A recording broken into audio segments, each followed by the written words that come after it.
Okay, this video is going to cover Chapter 5, Section 1, which is Midsegment Theorem. So in Chapter 5, we dive a little deeper into triangles and discover some other segments in triangles and relationships of those segments with the triangle. This one is called Midsegment Theorem. So we're going to learn all about midsegment, what it means, and what the theorem is, and how to apply it.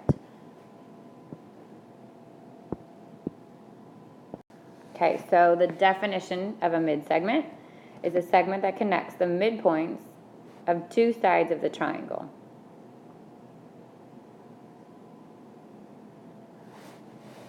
Because it connects every two sides, there would be three midsegments to each triangle.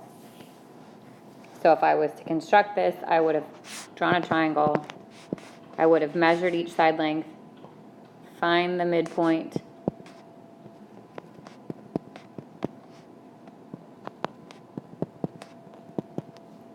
and then each pair of points, that's one midsegment. That's a second midsegment. And that's the third midsegment of your triangle.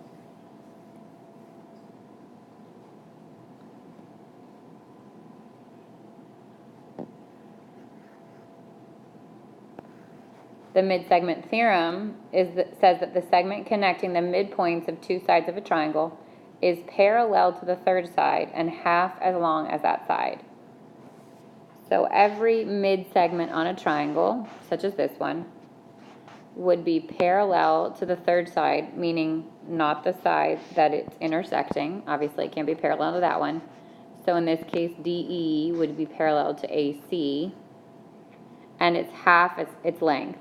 So DE equals 1/2 AC, or vice versa, 2 times DE would equal AC.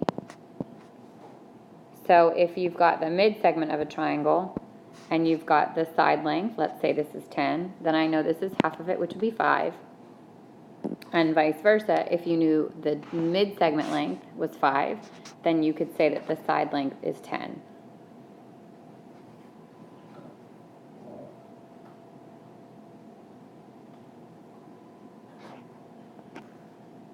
A coordinate proof to complete these, so obviously you're going to be dealing with a coordinate plane. You're going to place a geometric figure in a coordinate plane, use the variables that it gives you to represent the coordinates of the figure, and the results are true for all the figures of that type. So if it's talking about a rectangle, it wouldn't matter the size of the rectangle because the variable is going to represent the side length.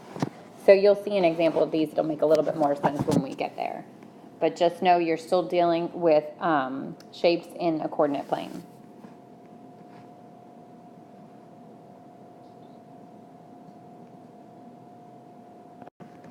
Okay, example 1 says that triangles are used for strength in roof trusses.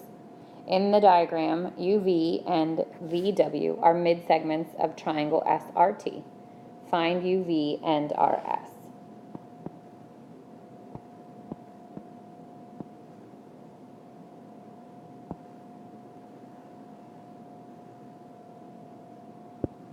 All right, so if you look at this triangle on the right, it says triangle SRT, which would be this one here. And it says that UV and VW are midsegments of that triangle, which means that they're parallel to the third side and half their length. So in the case of VW, it gives you that it's 57 inches, which would tell you that SR is 57 times 2, or 114. And then RT is given, which is the side length, and you're looking for UV, which is the midsegment. This time it's the reverse. If the side length's given, then I take that 90, divide it by 2 to get the side length, which would be 45, or to get the midsegment length. So UV is 45.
Okay, so look at B. B says that BC is 15, so this side length is 15. AC is 22. Checking on that. Here's what I... And RT is 10. So this time I gave you one mid-segment and then the other two sides. So start with ST. ST is this mid-segment here, which is parallel to AC and half its length. Half of 22 is 11. I'll go back to AB because I skipped it. AB is this side length, which is now the side length they gave you the mid-segment, so double 10 would be 20. And the last one is RS, which is half of BC, or 15, and 7.5.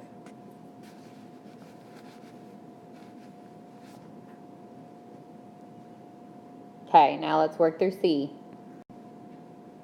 C gives you AB is 10, ST is 9, and RS is 7.8. So BC is this side length, which is parallel to RS and twice its length. So 7.8 times 2 is 15.6. AC is this side length, which is parallel to the ST and twice its length. 9 times 2 is 18. And RT is the last missing length, which is here. It's a mid-segment, parallel to AB, and half its length, half of 10, is 5.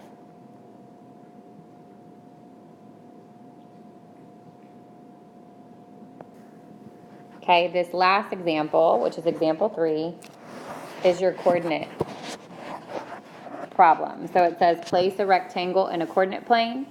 So its vertical side has a length A, and its horizontal side has a width 2A. Label the coordinates of each vertex. So the first thing I'm going to do is actually pull in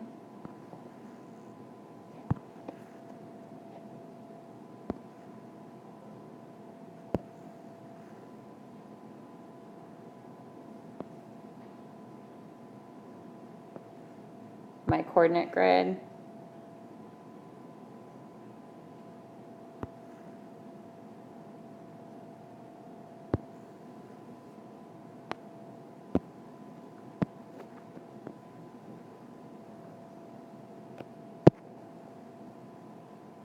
Okay, so it says it has a vertical side length of A.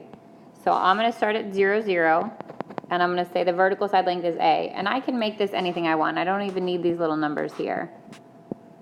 Okay, so let's say I go up to here and I say that this length is A. So vertical length is A. And the horizontal width is 2A. So if I've made 2 tick marks A, then I have to go twice that length to say that's 2A. Now because it's a rectangle, I know the opposite sides are going to be the same, so this would also be 2A, and this would also be A. Now it says to find the coordinates of each vertex. So from here, this would be 0, 0. For this point here, I move to the right 2A. So again, I'm ignoring the letters that are here because you can plot this on any coordinate plane, and then the letters would be different. So if I'm moving to the right 2A, then 2A becomes my X, and I haven't moved up or down at all, so the Y is still 0. If I move up on this side, and I'm looking for this coordinate plane, I haven't moved left or right at all, so my X is still 0, but this time I moved up A, so my Y would be A. And then the last point is over here, and this time I moved to the right 2A, and I moved up A. So those 4 points, 0, 0, 2A, 0, 0A, and 2AA would be the coordinates of the vertices of this rectangle. All right, so that completes Chapter 5, Section 1. It's a short section. You can now use the time to get to work on your assignment. Have a great weekend.